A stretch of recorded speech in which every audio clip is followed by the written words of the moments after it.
예수님은 세상 죄를 지고 가신 하나님의 어린 양이셨습니다.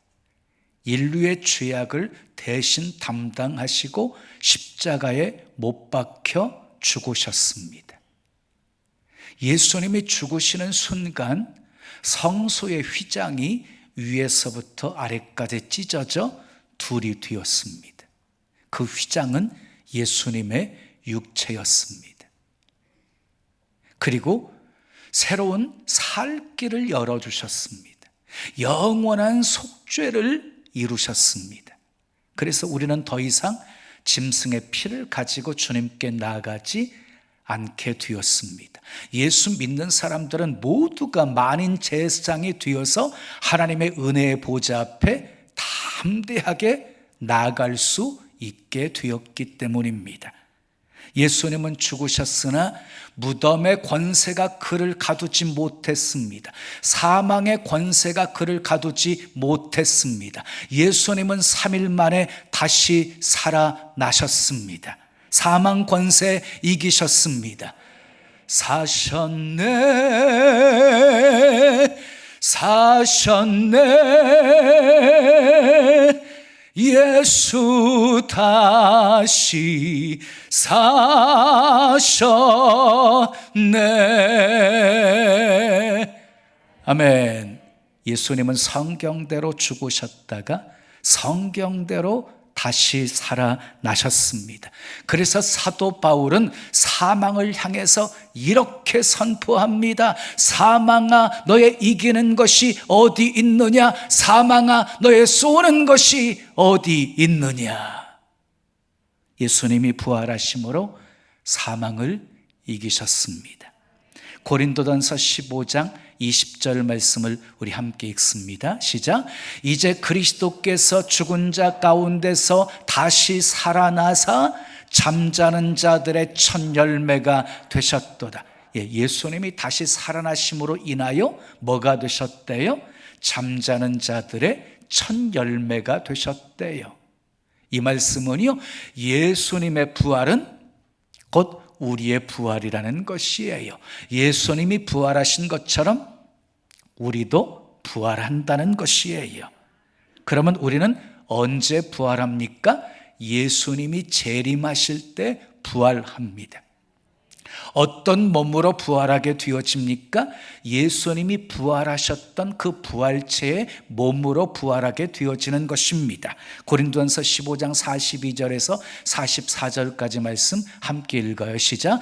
죽은 자의 부활도 그와 같으니 썩을 것으로 심고 썩지 아니할 것으로 다시 살아나며 욕된 것으로 심고 영광스러운 것으로 다시 살아나며 약한 것으로 심고 강한 것으로 다시 살아나며 육의 몸으로 심고 신령한 몸으로 다시 살아나나니 육의 몸이 있은즉 영의 몸도 있느니라. 그랬어요. 어떤 몸으로 부활한대요? 썩지 않을 몸으로 부활한대요. 영광스러운 몸으로 부활한대요. 신령한 몸으로 부활한대요. 강한 몸으로 부활한대요. 죽지 않는 몸으로 부활한대요. 그리고 주님과 함께 천국에서 영생복락 누리게 됩니다. 할렐루야. 예수님께서 나의 죄 때문에 십자가에 못 박혀 죽으신 것은 신앙의 출발입니다. 그런데 부활은 하나님의 나라에 들어가는 마지막 영광입니다. 그래서 신약 성경에 이 부활이라는 단어를 100번 이상 이렇게 기록하면서 부활을 증거하고 있습니다. 부활하신 예수님도 40일 동안 계시면서 제자들에게 10번씩이나 나타나셨습니다. 부활은 어느 종교도 모방할 수 없는 기적의 사건이었습니다. 만약 부활이 없었다면 어떻게 되었을까요? 예수님의 십자가는 결국 패배인 것이요, 예수님은 실패자로 끝났을 거예요. 그런데 부활을 통해서 십자가를 바라보면 결코 실패가 아닙니다. 승리를 위한 과정이었습니다. 승리는 우리에게 있는 것이 아닙니다. 하나님이 주시는 것입니다. 우리가 승리하는 것이 아닙니다. 하나님이 승리하게 하시는 것입니다. 그러므로 부활을 믿는 자는 어떤 상황 속에서도 절망하지 않습니다. 이제는 끝났다, 인생의 마침표를 찍지 않습니다. 우리의 끝은 하나님의 새로운 시작일 수 있기 때문입니다. 생사의 주권도, 모든 주권이 다 하나님에게 있기 때문입니다.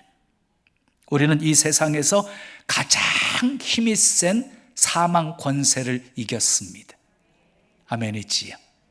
이 세상에서 가장 힘이 센 사망 권세를 이겼어요. 천국은요, 죽어서만 가는 곳이 아닙니다.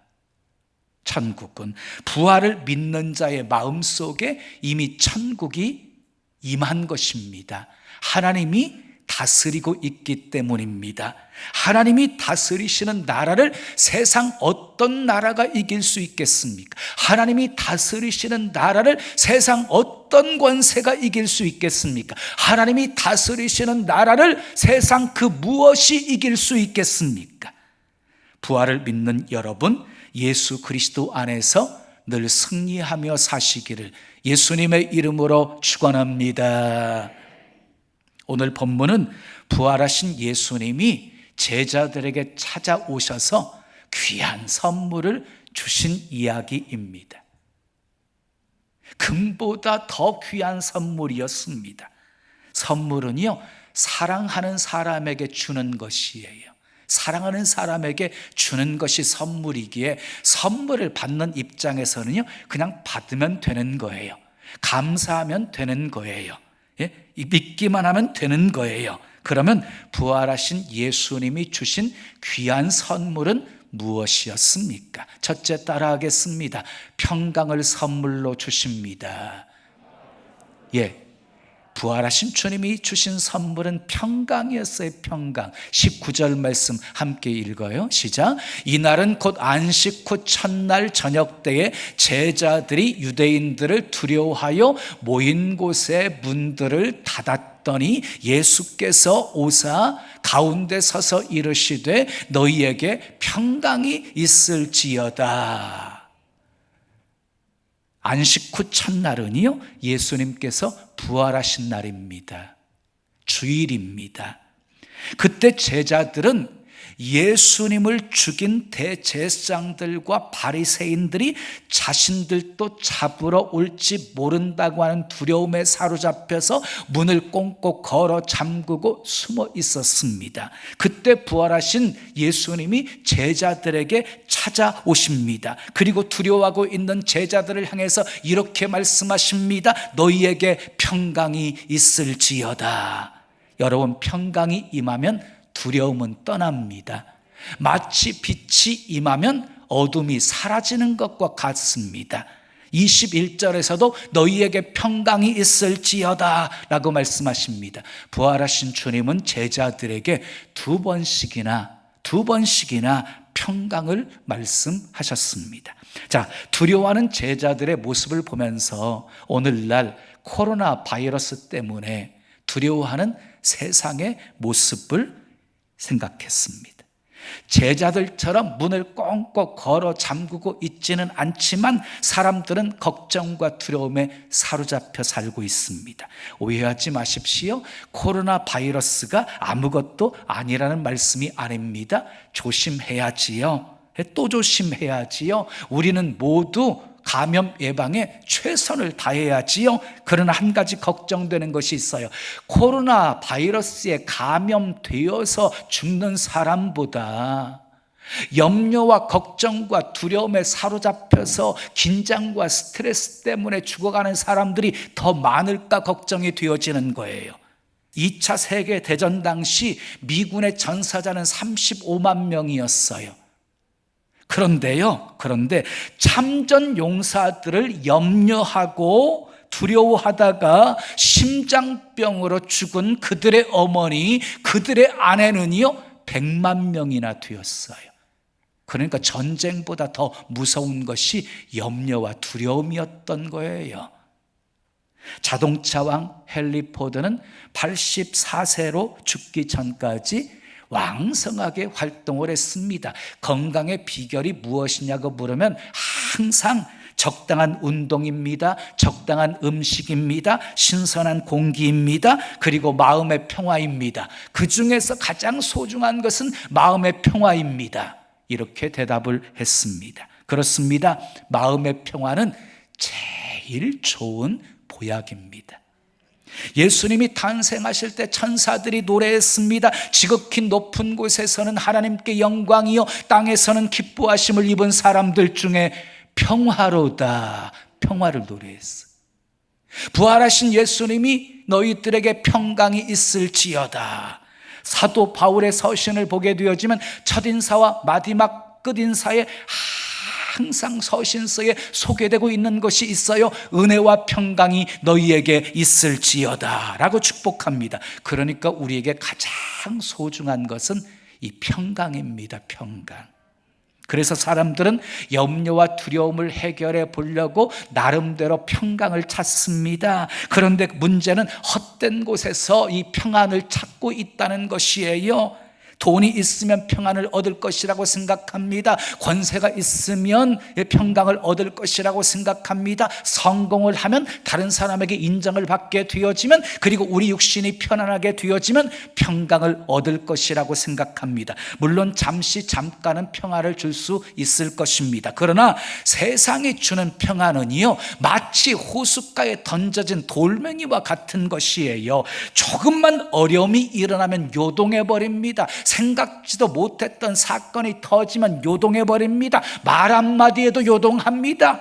상대방의 눈빛 하나만 해도 요동해 버립니다. 그래서 세상은요, 참 평안을 줄 수 없습니다. 참 평안은 오직 예수님만이 주실 수 있습니다.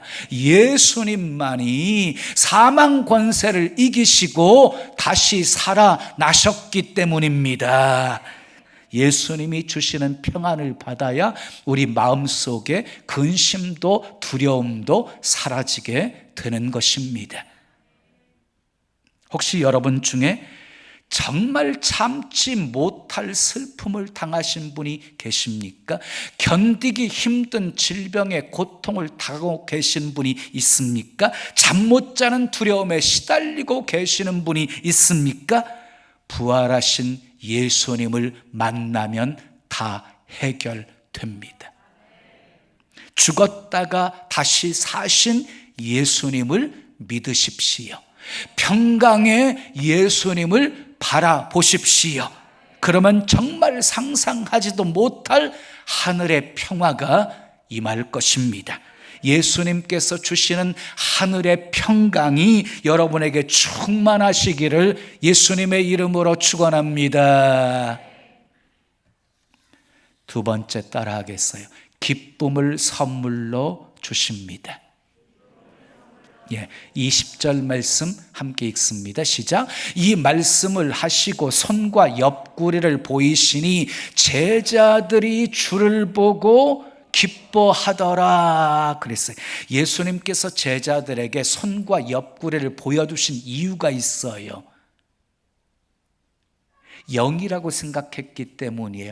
유령이라고 생각했기 때문이에요. 누가복음 23장 37절 말씀 함께 읽어요. 시작. 그들이 놀라고 무서워하여 그 보는 것을 영으로 생각하는지라. 영으로 생각했어요. 그래서 놀라고 무서워했다 그랬어요. 그런데 여러분, 새번역 성경, 현대인의 성경을 보게 되어지면은요, 유령으로 보는 것으로 생각하였다 이렇게 번역되어 있어요. 그러니까 부활하신 예수님을 보았을 때 제자들은 유령이라고 생각을 한 거예요. 그래서 예수님은 유령이 아니라 부활하신 것을 확인시켜 주시기 위해서 손과 옆구리를 보여주신 것입니다. 그러면서 이렇게 말씀하십니다. 예수께서 이르시되 어찌하여 두려워하며 어찌하여 마음에 의심이 일어나느냐. 내 손과 발을 보고 나인 줄 알라. 또 나를 만져보라. 영은 살과 뼈가 없으되 너희 보는 바와 같이 나는 있느니라. 이 말씀을 하시고 제자들이 보는 앞에서 구운 생선 한 토막을 잡수셨습니다. 예수님이 영으로 부활하신 것이 아니라 몸으로 부활하신 것을 친히 보여주신 것입니다. 유령이 아닌 진짜 부활하신 예수님임을 확인하게 되어진 제자들은 기뻐했습니다. 방금 전까지만 해도 두려워 떨고 있던 제자들이 크게 기뻐했습니다. 상황이 갑자기 바뀌었습니까? 자기들을 잡으려고 하는 대제사장과 바리새인들이 사라지기라도 한 것입니까? 아닙니다. 그들이 부활의 예수님을 만났기 때문입니다. 예수님이 주시는 평강이 그들에게 임했기 때문입니다. 그래서 두려움이 기쁨으로 변한 것입니다. 제자들은요, 예수님이 십자가에 못 박혀 죽으실 때 대제사장들과 서기관들이 승리했다고 생각을 했습니다. 세상이 승리했다고 생각했습니다. 모든 것이 다 끝났다라고 생각했습니다. 근데 예수님이 부활하셨습니다. 예수님이 승리하신 것입니다. 더 이상 대제사장들도 바리새인들도 두려워하지 않았습니다. 세상도 두려워하지 않습니다. 죽음도 두렵지 않았습니다. 그래서 사도 바울은 이렇게 외칩니다. 누가 우리를 그리스도의 사랑에서 끊으리요? 환난이나 곤고나 박해나 기근이나 적신이나 위험이나 칼이랴. 기록된 바 우리가 종일 주를 위하여 죽임을 당하게 되며 도살할 양같이 여김을 받았나이다 함과 같으니라. 그러나 이 모든 일에 우리를 사랑하시는 이로 말미암아 우리가 넉넉히 이기느니라. 환난도 우리를 이길 수 없습니다. 공고도 우리를 이길 수 없습니다. 박해도 우리를 이길 수 없습니다. 기근도 우리를 이길 수 없습니다. 적신도 우리를 이길 수 없습니다. 위험도 우리를 이길 수 없습니다. 칼도 우리를 이길 수 없습니다. 우리를 사랑하시는 예수 그리스도로 말미암아 우리는 넉넉히 이길 수 있습니다. 예수님의 승리가 바로 우리의 승리이기 때문입니다. 그래서 제자들은 기뻐했습니다. 이 기쁨은 바로 우리의 기쁨입니다. 만약 우리 안에 이 평강과 기쁨이 없다면, 만약 우리 안에 이 평강과 기쁨이 없다면 풍랑을 바라보고 있기 때문입니다. 문제를 바라보고 있기 때문입니다. 세상을 바라보고 있기 때문입니다. 사람을 바라보고 있기 때문입니다. 코로나 바이러스를 바라보고 있기 때문입니다. 우리에게 필요한 것은 예수님을 바라보는 것입니다. 오늘 부활절 예배를 통해 우리가 회복해야 할 것은 바로 부활의 예수님을 바라보는 것입니다. 코로나 바이러스가 아무리 두려워도 결코 우리를 이길 수 없습니다. 아니, 코로나 바이러스보다 더 강력한 것이 세상을 뒤흔들어 놓아도 우리를 결코 이길 수 없습니다. 죽음조차도 우리를 이길 수 없습니다. 예수님께서 승리하셨기 때문입니다. 할렐루야. 그래서 사도 바울은 이렇게 외칩니다. 내가 확신하노니 사망이나 생명이나 천사들이나 권세자들이나 현재일이나 장래일이나 능력이나 높음이나 깊음이나 다른 어떤 피조물이라도 우리를 우리 주 그리스도 예수 안에 있는 하나님의 사랑에서 끊을 수 없으리라. 이 확신이 우리의 확신이 되기를 축복합니다. 마지막 세 번째, 부활하신 주님이 주신 선물입니다. 따라합시다. 성령님을 선물로 주십니다. 22절 말씀을 함께 읽습니다. 시작. 이 말씀을 하시고 그들을 향하사 숨을 내쉬며 이르시되 성령을 받으라. 성령은 하나님의 영입니다. 성령은 곧 하나님이십니다. 제자들을 향해 숨을 내쉬면서 성령을 받으라 하고 말씀하셨습니다. 그 후에 제자들은 마가의 다락방에 모여서 약속하신 성령을 기다리며 전혀 기도하기를 힘쓸 때 오순절날 불의 혀같이 갈라지는 성령이 그들에게 임하게 되어집니다. 성령을 받은 제자들은 완전히 달라집니다. 베드로는 3,000명을 회개시킵니다. 안진뱅이를 일어나 걷고 뛰게 만듭니다. 심지어는 죽은 자도 살립니다. 다른 사도들 통해서도 표적과 기사가 많이 일어납니다. 중요한 것은 왜 성령께서 사도들을 통해서 이런 역사를 행하셨느냐는 것입니다. 복음 전파를 위해서였습니다.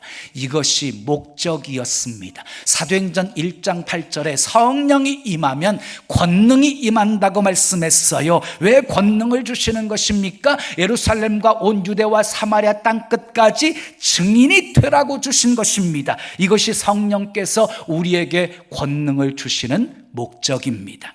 그런데 우리가 오해해서는 안 되는 것이 있습니다. 안진뱅이를 고치고 병든 자를 고치는 것만이 성령의 권능이 아니라는 것입니다. 기사와 표적이 신앙의 목적이 아니라는 것입니다. 예수님이 유일한 구세주이심을 증언하는 것이 목적이 되어야 하는 것입니다. 그러나 성령의 권능으로 기사와 표적이 일어나는 것을 소홀히 여기거나 의심하시면 안 됩니다. 왜냐하면 예수님이 복음이 전파되는 곳에 표적이 나타날 것을 약속하셨기 때문입니다. 마가복음 16장 15절에서 18절까지 말씀 함께 읽습니다. 시작. 너희는 온 천하에 다니며 만민에게 복음을 전파하라. 믿는 자들에게는 이런 표적이 따르리니 곧 그들이 내 이름으로 귀신을 쫓아내며 새 방언을 말하며 뱀을 집어 올리며 무슨 독을 마실지라도 해를 받지 아니하며 병든 사람에게 손을 얹은즉 나으리라. 그럼 오늘날에도 사도행전에 나타난 기사와 표적이 일어날 수 있을까요? 물론입니다. 하나님은 어제나 오늘이나 영원토록 동일하신 분이시기 때문입니다. 지금도 세계 곳곳에서 얼마나 많은 기사와 표적들이 일어나고 있는지 모릅니다. 하나님은 살아계십니다. 하나님은 살아계십니다. 하나님은 인간의 생각을 초월해서 역사하시는 분이십니다. 그러므로 하나님의 능력을 제한하시면 안 됩니다. 성령의 권능이 나타나야 복음이 힘있게 전파될 수 있는 것입니다. 지금 이 순간에도 부활하신 예수님께서 우리에게 말씀하십니다. 너희에게 평강이 있을지어다. 너희에게 평강이 있을지어다. 성령을 받으라. 부활하신 예수님이 우리에게 평강을 선물로 주십니다. 기쁨을 선물로 주십니다. 성령을 선물로 주십니다. 사랑하는 여러분, 무엇 때문에 염려하십니까? 무엇 때문에 두려워하십니까? 모든 염려와 걱정과 두려움의 이면에는 죽음이 있습니다. 그러니까 이 죽음의 문제를 해결하지 않고서는 결코 우리는 염려와 두려움에서 자유로울 수 없는 인생인 것입니다. 그런데 죽음의 문제를 예수님이 부활하심으로 해결해 주셨습니다. 사망 권세 이기셨습니다. 부활의 예수님 바라보십시오. 부활의 예수님 의지하십시오. 기도가 무엇입니까? 믿음의 주여 또 온전케 하시는 예수님을 바라보는 것입니다. 그 예수님을 의지하는 것입니다. 예수님을 바라보면 염려와 두려움에 사로잡혀 있던 우리 마음에 평강이 임하게 되어질 것입니다. 우리의 모든 죄를 용서하신 예수님의 평강이, 우리를 사망에서 구원하신 예수님의 평강이, 우리를 모든 것에서 이기게 하시는 예수님의 평강이 우리에게 임할 것입니다. 평강이 임하면 염려와 두려움은 기쁨으로 바뀝니다. 성령으로 충만해집니다. 날마다 이기는 삶을 살게 됩니다. 오늘 부활절 예배를 드리는 여러분 모두의 삶과 가정에 부활하신 예수님이 주시는 기쁨과 평강과 성령의 선물이 가득하기를 예수님의 이름으로 축원합니다. 축원합니다.